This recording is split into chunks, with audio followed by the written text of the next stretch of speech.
तो मनुष्य जीवन का महत्व हम समझें, इसे बेकार न गंवाएं। सांसारिकता में केवल धन धन धन तो केवल तन गुजर के वास्ते है, पर विचारो शांति के क्या रास्ते हैं। शांति का रास्ता दूसरा है, हम शांति का रास्ता खोजते हैं कहीं और। आदमी सुख खोजता है, लेकिन सुख खोजता है दो जगह, प्राणी और पदार्थों में। सुख का माध्यम, सुख का स्रोत जहां है किसी को पता नहीं है। सुख का स्रोत कहां है? दो प्रकार का स्रोत होता है, एक आत्मिक स्रोत और एक होता है व्यवहारिक। व्यवहारिक जो स्रोत है वो सद्गुणों के अंदर है। सदगुरु विशाल देव एक महापुरुष हुए हैं, उन्होंने कहा है कि सत्य क्षमा निष्कामता निर्छलता निर्माण और नित्य हितैषी मोह तज सद विवेक सुख खाने। जो सद्गुण है हमारे जीवन में ये सुख के खाने हैं। समय से फिर चर्चा होगी। मैं ये कह रहा था कि जीवन में सब सुख खोज रहे हैं, लेकिन सुख का स्रोत हम समझ नहीं पा रहे हैं कहां पर है, तो ढूंढते हैं प्राणी और पदार्थों में। कुछ लोग इससे उबते हैं, तब भगवान के लिए खोज लगाते हैं। कोई भगवान परमात्मा ईश्वर देवी देवता बाहर बैठा होगा, उसकी प्रार्थना करेंगे, वंदना करेंगे तो हमें सुखी कर देगा, हमारा कल्याण कर देगा, स्वर्ग दे देगा। बहुत सी कल्पना कामनाएं रखते हैं। जब इस संसारिकता से उबते हैं तब हम कल्पना के लोक में बहना शुरू करते हैं। लेकिन कल्पना के लोक में है सुख, ना तो इस सांसारिकता के प्राणी पदार्थों में। सुख कहीं दूसरी जगह है। वो कहां है? सदगुरु अभिलाष साहब ने लिखा है, सुख ढूंढ रहे तुम वन में, गिर गहुवर के कंदर में, पर पता नहीं तू पाया वह है तेरे अंदर में। तेरे ही अंतस्थल में सुख सागर लहराता है, पर तू विपन्न होकर के दर दर ठोकर खाता है। घर में वन में मंदिर में, चौराहों बाजारों में, सेठों के गोदामों में, नृप के कोषागारों में, पूरब में व पश्चिम में, नभ के तारों तारों में, सुख शांत नहीं पाओगे मंदिर ठाकुर द्वारों में। जब मन विषयों से मुड़कर अपने में आ जाएगा, सब चंचलता को तजकर स्थिरता को पाएगा। तब सुख का स्रोत खुलेगा, तब सुख का स्रोत खुलेगा जो है अनंत अपने में, जिसको पाकर फिर मन को नहीं होगा दुख सपने में। इस सुख के स्रोत को हम खोजेंगे तो बाहर भटकना नहीं होगा, वो अंदर ही है। आत्म शांति का जो स्रोत है, सुख का स्रोत अंदर है। हम भटक रहे हैं बाहर, बाहर भटकते रहेंगे, उससे शांति नहीं मिल सकती। जो सुख, जो शांति, जो परमानंद हमसे अलग है वो हमें कैसे मिल सकता? और कदाचित वो मिल भी जाए तो एक दिन फिर अलग हो जाएगा। अलग की चीज सदैव अलग ही रहती है, वो सदैव अपने पास नहीं रह सकती। जो परमानेंट हमारा सुख है वो हमारे पास है। कहना चाहिए पास, क्या कहना चाहिए, हम स्वयं ही उस सुख में विहार कर रहे हैं। हम सुख स्वरूप हैं, लेकिन हम उसमें खोज रहे हैं बाहर और भटक रहे हैं, इसीलिए ध्यान नहीं है। तो मैं कह रहा था कि इस मनुष्य जीवन को पाकर के सुख का साधन हमें समझना चाहिए, भटकना नहीं चाहिए। भोगों में जो क्षणिक सुख की अनुभूति होती है वह केवल दुख लाती है। सांसारिक चीजों में सुख की अनुभूति होती है, या पूजा पाठ ध्यान चिंतन कुछ किए, थोड़ी क्षणिक से अनुभूति होती, लेकिन उसमें पूर्ण सुख नहीं है।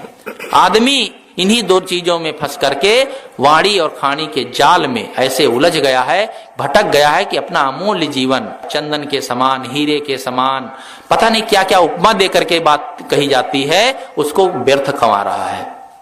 भूल भटक करके आदमी कहाँ खो रहा है। एक उदाहरण संत लोग कहते हैं कि एक राजा शिकार खेलने गया, तो शिकार खेलते खेलते बहुत दूर भटक गया जंगल में, रात हो गई, अब वहां से वापस नहीं आ पा रहा था। तो उसने देखा एक झोपड़ी पर प्रकाश जल रहा है। तो जहां प्रकाश जल रहा होगा तो निश्चित है कोई ना कोई मनुष्य होगा, प्रकाश तो मनुष्य ही जला सकता है। तो वह झोपड़ी पर पहुंचा तो देखा एक आदमी झोपड़ी में बैठा है। उससे कहा, भाई मैं भटक गया हूं और रात भर तुम्हारे यहाँ रहना चाहता हूं।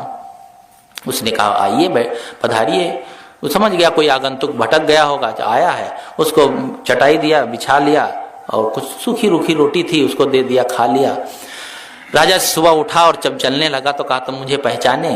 कहा, मैं क्या पहचानूंगा, आप पथिक थे, भटक गए, मैंने जो हो सका सेवा की। कहा, हाँ ठीक है। अब आज के जमाने जैसा होता तो फोटो चित्र और मीडिया के माध्यम से सब समझ लेते, भाई कौन अखिलेश है, कौन मायावती है, कौन मनमोहन है, सबको पता है। लेकिन पहले के जमाने में जब किसी ने देखा ना हो अपने देश के राजा को या रूबरू हुआ ना हो तो क्या जाने। कहा, देखो मैं तुम्हारे देश का राजा हूं और तुम सब मेरी प्रजा हो। मुझे बहुत ही संतोष हुआ, बड़ी प्रसन्नता हुई कि मेरे देश की प्रजा कितना आतिथ्य का स्वागत करती है, तुम्हारे आतिथ्य से मैं बहुत खुश हुआ। अब वो बेचारा घबराया कि मेरे घर में राजा आया, उसे सूखी रोटी खिलाया और चटाई पर सुलाया, मैं कुछ सेवा भी नहीं कर सका। लेकिन उसे प्रसन्नता हुई, कम से कम मेरे यहाँ राजा एक रात रुका। तो उसे भी प्रसन्नता हुई। उन्होंने कहा माफ करना, मुझसे जो गलती हुई। कहा गलती नहीं हुई है, तुमसे तो मैं इतना प्रसन्न हूं तुम्हारी सेवा से कि मेरा मन होता है कि तुम्हारा कुछ सहयोग करूं। तुम क्या करते हो? उसने कहा मैं लकड़ी काट करके बेचता हूं, लकड़ी का व्यापार करता हूं। तो राजा ने कहा ऐसा है, 10 एकड़ मेरा चंदन का बगीचा है, इसको तुम्हें दे रहा हूं। उसने सोचा 10 एकड़ चंदन का बगीचा जो पा जाएगा तो करोड़पति हो जाएगा, माला माल हो जाएगा। लेकिन वो आदमी करता क्या था, लकड़ी काटता था तो लकड़ी नहीं बेचता था, उसका कोयला बनाता था और कोयला बेचता था। कोयला की कीमत थोड़ा ज्यादा मिल जाती थी आम लकड़ी की अपेक्षा। तो उसने जब चंदन का बगीचा पाया तो उसने सोचा अब अच्छा है, दर दर भटकना पड़ता था जंगल में, एक जगह बगीचा मिल गया है, काट काट के इसको बेचता हूं। तो काट काट करके उस लकड़ी का कोयला बनाता और बेचता, तो उसका दाम तो उतना ही मिलता, क्योंकि कोयला बन जाने पर चंदन की लकड़ी हो चाहे जैसी लकड़ी हो उसका दाम घट जाएगा। बेचता गया, लेकिन कोई उन्नत खास नहीं हो पाई, जस का तस उसका जीवन चलता रहा। एक दिन पानी बरसा तो कोयला नहीं बना पाया, तो सोचे चलो लकड़ी ही बेच देते हैं। जब चंदन की लकड़ी बेचने ले गया तो उसकी कीमत सैकड़ों गुना। लोगों से पूछा भाई इतनी कीमत कैसे लकड़ी की है? कहा ये लकड़ी सामान्य लकड़ी नहीं है, चंदन की लकड़ी है। चंदन की लकड़ी की कीमत है, अगर इसे कोयला बना दिया गया तो इसकी कीमत घट जाएगी। तब वो सिर पर हाथ रखता है कि 10 एकड़ चंदन का बगीचा काट डाला, अब एक पेड़ बचा है, अब उससे क्या होने वाला है। बहुत पछताया। कहानी तो इतनी ही है, लेकिन यह सुन करके सबके मन में कुतूहल होता है कि सबसे मूर्ख दुनिया का आदमी रहा होगा। अरे चंदन का जो बगीचा पा जाए वो लकड़ी वो कोयला बनाएगा। लेकिन भले ही वो मूर्ख रहा हो, उससे कम मूर्ख हम लोग भी नहीं है। इस मनुष्य जीवन को जो चंदन के समान कीमती बताया जाता है, हम सबको तो मिला है। ये जीवन चंदन के समान मिला है, लेकिन इसे भोग विषयों में, सांसारिकता में, लड़ाई झगड़ा, राग द्वेष, इन्हीं प्रपंच में हम कोयला ही तो बना रहे हैं। कौन इस मनुष्य जीवन को सकारात्मक दिशा में ले जा रहा है? भजन भक्ति साधना और ज्ञान ध्यान के बल पर आगे कौन बढ़ा रहा है? सब केवल सांसारिकता में पड़ करके इसे कोयला ही बना रहे हैं।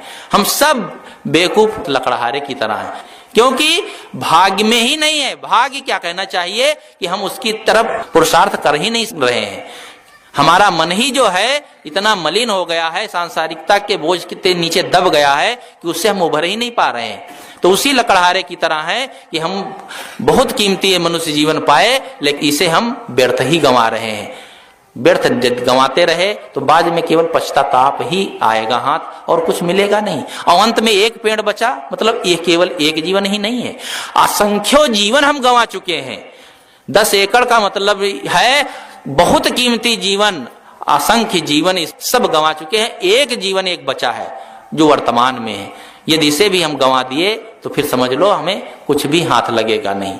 इसलिए मनुष्य जीवन पाने का जो फल होना चाहिए वो हमें सीखना चाहिए। तो मैं कह रहा था कि मानुष तन सदगुरु मिलम मोक्षो इच्छा होए। तो जो मानुष गृह धर्मयुत राखें शील विचार, शील और विचार का जीवन में बहुत बड़ा महत्व है। भगवान बुद्ध ने तो पंचशील ही बताया है। शील के लिए उन्होंने बहुत जोर दिया है।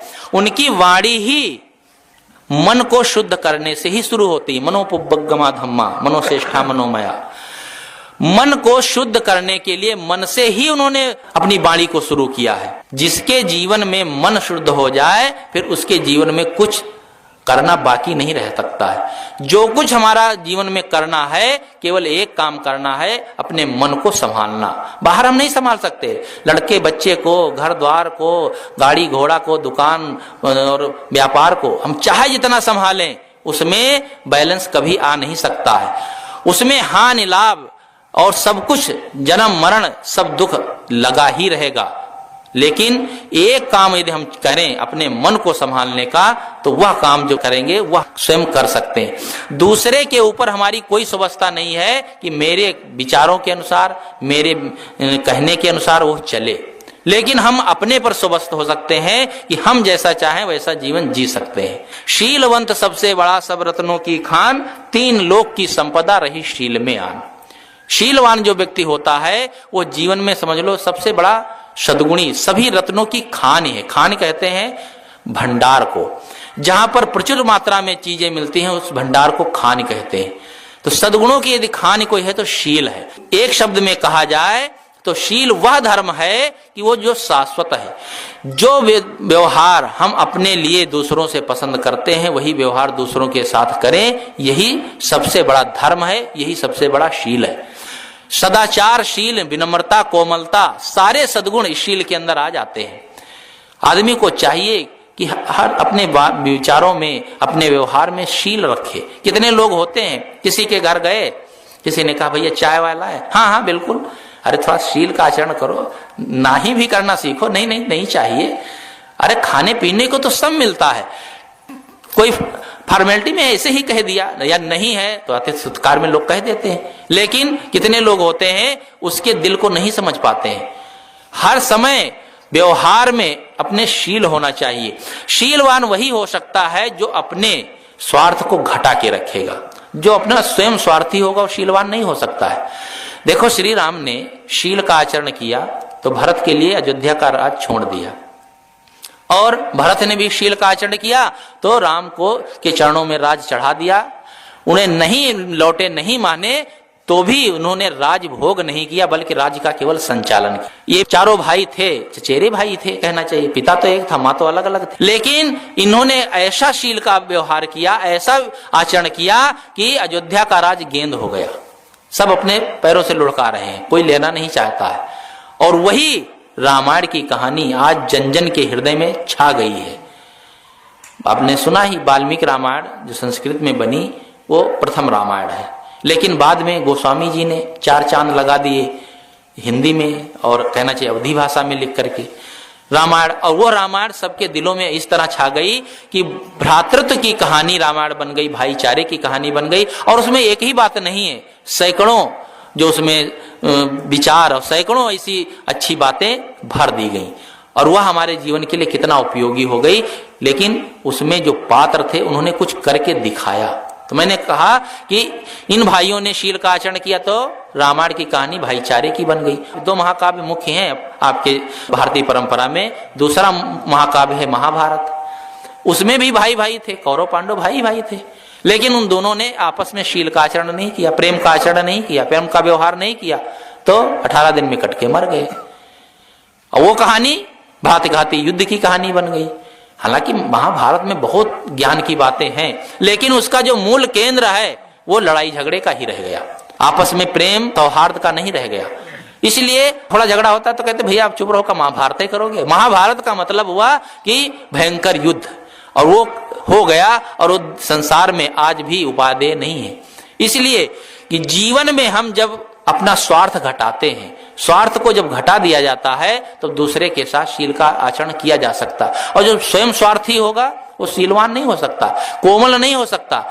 भाई भाई जो होते हैं एक माता पिता से पैदा होते हैं, कितना प्रेम होना चाहिए, कितना दिल लगना चाहिए, एक खून का रिश्ता। लेकिन जब बीच में स्वार्थ टपक पड़ता है तो वही भाई भाई एक दूसरे का सिर काटने के लिए तैयार हो जाते हैं। सिर नहीं काटे भी तो नहीं तो उसकी जमीन, कहीं उसका धन, कहीं मकान, कुछ कुल मिला करके दूसरे का छीनने के लिए तैयार हो जाते हैं सगे भाई। कारण क्या है? उनमें जो शील है, स्वार्थ है, वो बीच में आड़े आ गया। शील का आचरण नहीं हुआ, स्वार्थ आड़े आ गया, बस वही स्वार्थ दोनों के जीवन को तोड़ देता है। और स्वार्थ नहीं हो, कोमलता करुणा हो, प्रेम हो दिल में, तो वह जोड़ भी देता है। ये भी बात ध्यान रखें, आदमी को जोड़ने का काम भी होता है और तोड़ने के काम भी होता है। शब्द विचारे बोलिए, शब्द के हाथ ना पाओ, एक शब्द औषधि करे और एक शब्द करे घाव। शब्दों में बड़ी ताकत होती है। एक शब्द को हंसते हुए आदमी को रुला देता है और रोते हुए आदमी को हंसा भी देता है। शब्द में बहुत ताकत होती है, इसलिए हमें ऐसा व्यवहार करना चाहिए। वाणी का वाणी ऐसी बोलिए, मन का आपा खोए, औरन को शीतल करे, आपो शीतल होए। आपा अहंकार जब खो करके हम बोलेंगे तब जाकर के हम मीठा बोल पाएंगे। अहंकार युक्त आदमी मीठा नहीं बोल पाता है। लड़का कह रहा था कि साहब हम बताए ऐसे नहीं है, बाणी ऐसी बोलिए सबसे झगड़ा होए, लेकिन उससे मत बोलिए जो तुमसे तगड़ा होए।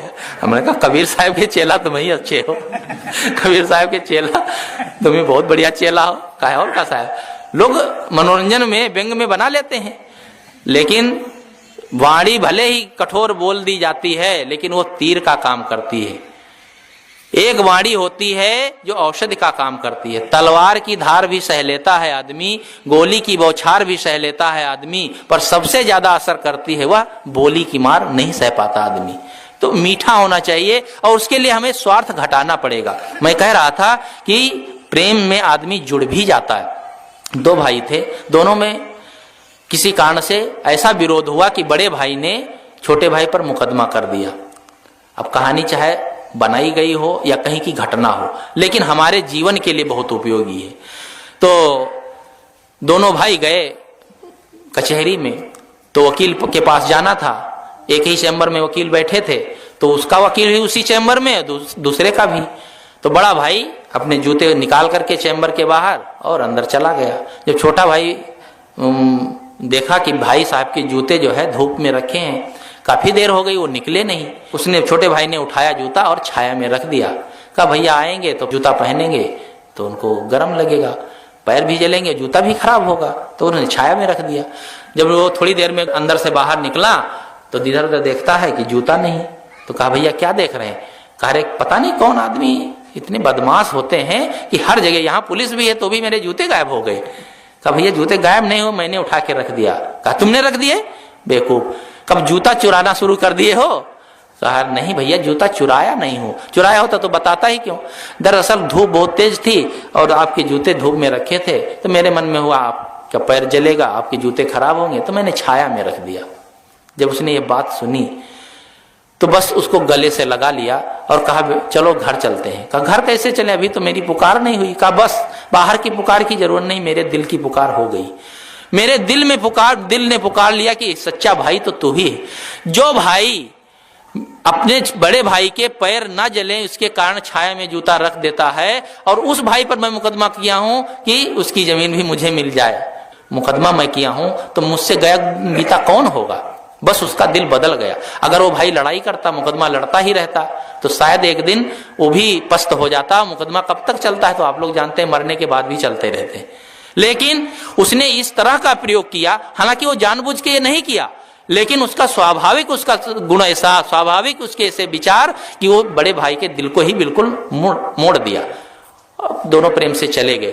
कि जीवन में हम कुछ करना सीखें तो निश्चित है कि हमारे जीवन में सुख शांति आएगी। तो मैं कह रहा था कि जीवन में जब शील का आचरण होता है, प्रेम का आचरण होता है, तो आदमी का जीवन अपने आप बदल जाता है। बदलने की शक्ति हमारे में है, केवल कहने सुनने से नहीं होगी।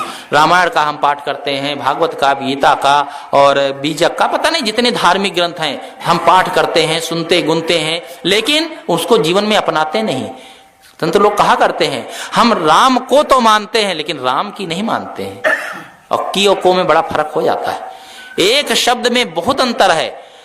लोग कहते हैं कि जो हमारे संप्रदाय में ही दीक्षित होगा, हमारे संप्रदाय में ही दीक्षित होगा, वह उसका कल्याण होगा, उसकी मुक्ति होगी, बाहर नहीं हो सकती।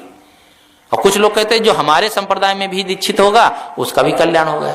भी और ही में कितना अंतर है। भी में दूसरे के लिए भी आदर है और ही में केवल कटुता है और अपने लिए जकड़बंदी है। इसलिए एक एक शब्द में बड़ा अंतर होता है। हमें उन शब्दों को समझना चाहिए और जो हम धार्मिक कृत्य करते हैं उसको जीवन में अपनाना चाहिए, केवल करते नहीं रहना चाहिए। रजनीकांत शास्त्री ने एक जगह लिखा है कि मैं एक बार जा रहा था तो एक जगह रामायण का पारायण हो रहा था जो 24 घंटे में होती है। तो निकला तो देखा वो हमारा मित्र ही है जो करा रहा है। तो मित्र जी ये रामायण क्यों करा रहे हैं? अरे कहा ऐसे ही करा दिया। कहा नहीं कुछ तो होगा, कारण होगा। कभी कोई वार्षिक कराते हैं या कोई बात मान लेते हैं कि भाई ये लाभ होगा तो कराएंगे, तो कोई बात तो होगी। तो कहा हाँ ऐसी ही छोटी सी बात। कहा छोटी सी क्या बात है? कहा बात ये थी छोटे भाई से मेरा मुकदमा चल रहा था जमीन के बारे में, तो मैंने ये निश्चय किया था कि यदि उस मुकदमे में मेरी विजय हो जाएगी, वो जमीन मुझे मिल जाएगी, तो मैं रामायण का पाठ करा दूंगा। तो बस इसीलिए मैंने रामायण का पाठ करा रहा हूं। रजनीकांत ने लिखा है, मैंने बहुत डांटा, कहा मूर्ख कहीं का, इतना बेवकूफ आदमी तू। अरे रामायण में क्या लिखा है, श्री राम ने तो राज छोड़ दिया भरत के लिए, पूरा राज, बीघा 2 बीघा जमीन नहीं। उस रामायण का पाठ तू करा रहा है कि भाई पर विजय हो जाए, उसकी थोड़ी सी जमीन मिल जाए तो मैं रामायण कराऊंगा।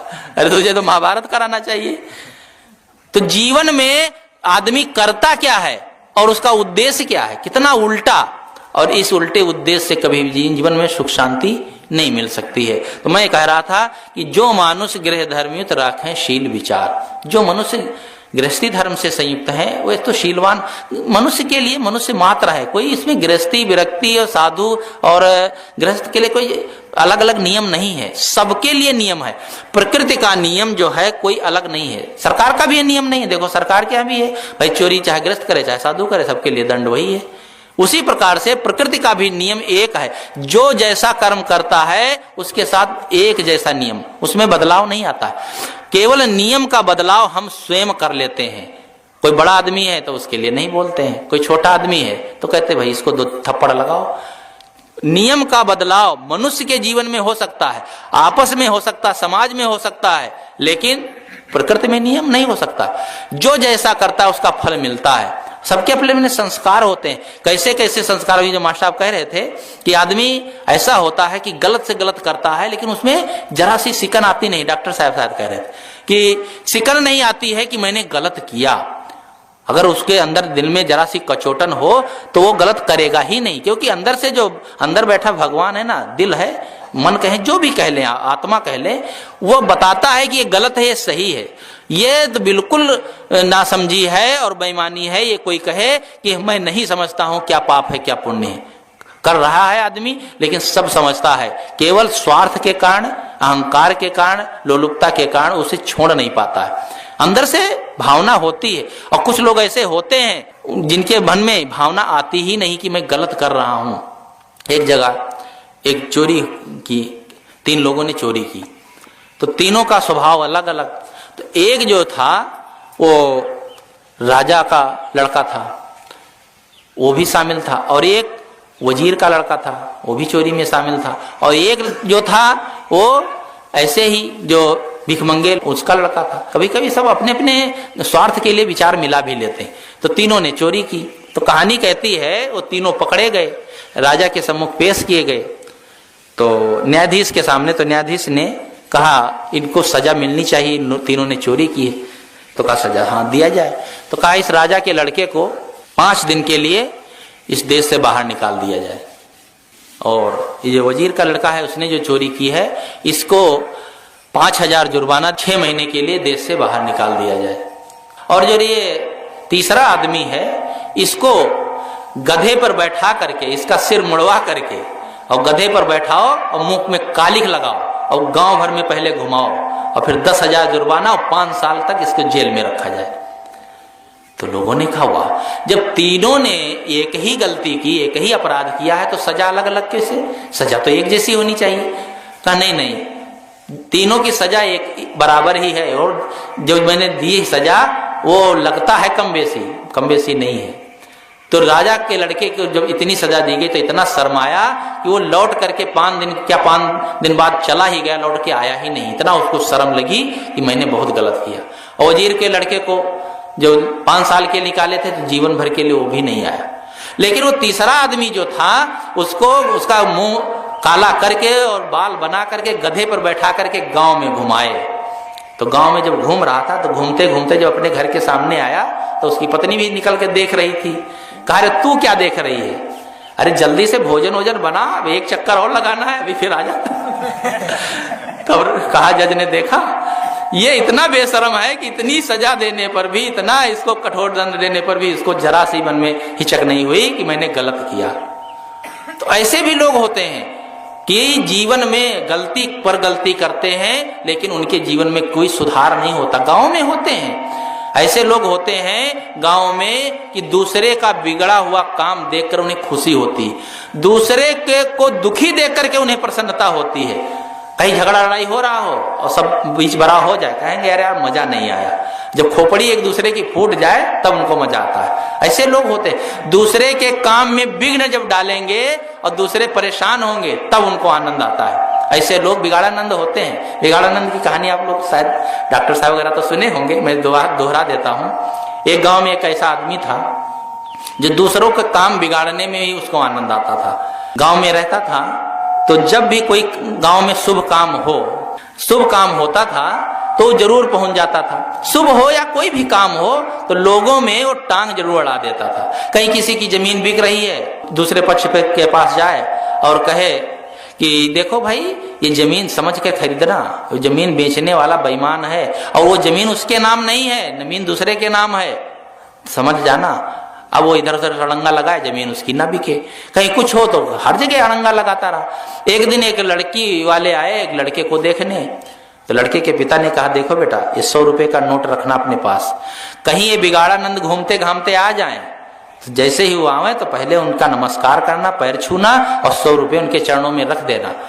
अगर कुछ दोगे नहीं तो तुम्हारा भी काम बिगाड़ देंगे। वो काम बिगाड़े बगैर रह नहीं सकते हैं।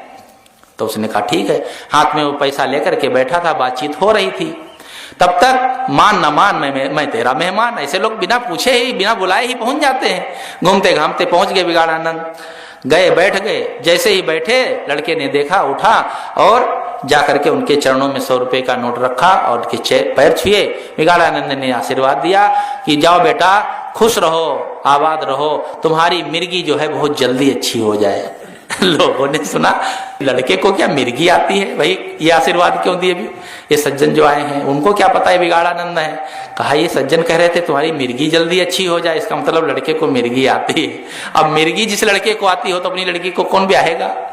उन्होंने इधर उधर की बातें की और कहा भैया फिर कभी आऊंगा, 2-4 दिन बाद आऊंगा। अब गए तो लौट के आए ही नहीं। बिगाड़ानंद ने काम बिगाड़ दिया। अब बेचारे का कोई दोष नहीं, लेकिन बिगाड़ते, उनकी आदत जीवन भर ऐसे ही बिगाड़ते बिगाड़ते लोगों को परेशान करते रहे।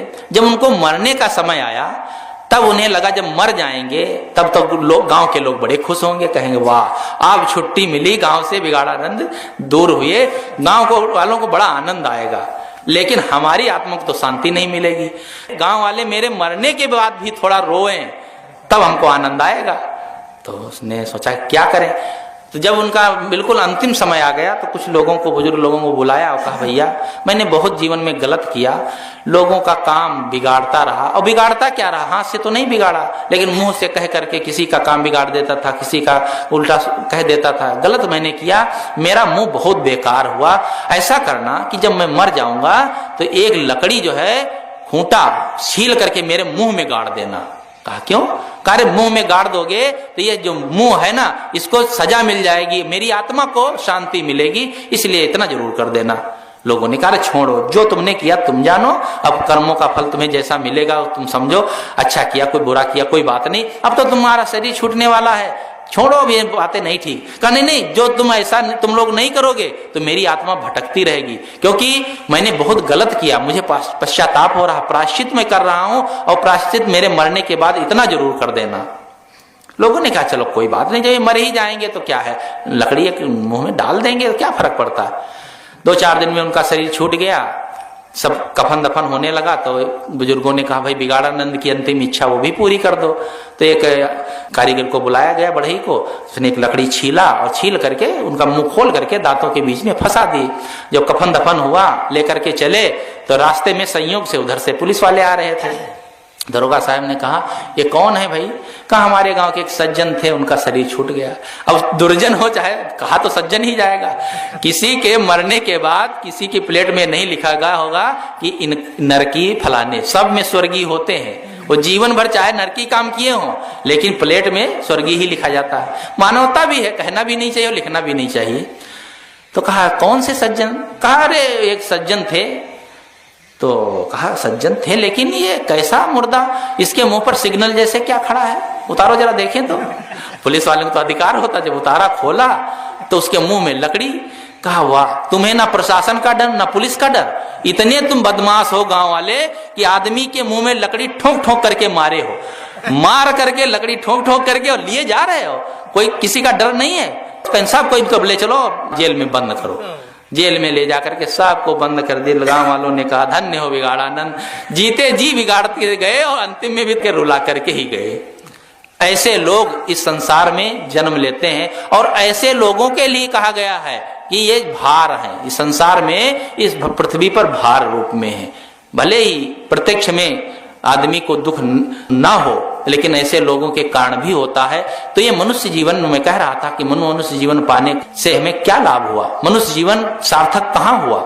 इसलिए मनुष्य जीवन जो हमें मिला, बड़े भाग मानुष तन पावा, सुर दुर्लभ सदग्रंथन गावा, और भी हर जगह सभी महापुरुषों ने इसकी बड़ी विशेषता जो गाई है, इसीलिए गाई है यदि इससे हम कल्याण का काम, शांति का काम, साधना का काम, भक्ति का काम कर रहे हैं, तब तो इसे पाना सफल है, नहीं तो ये बिल्कुल बेकार है। और बेकार ही नहीं, ये अभिशाप हो जाएगा। मनुष्य के अलावा जितनी खानियां हैं वे भोग भूमिका हैं, उनमें केवल भोग होता है, कर्म नहीं होते हैं।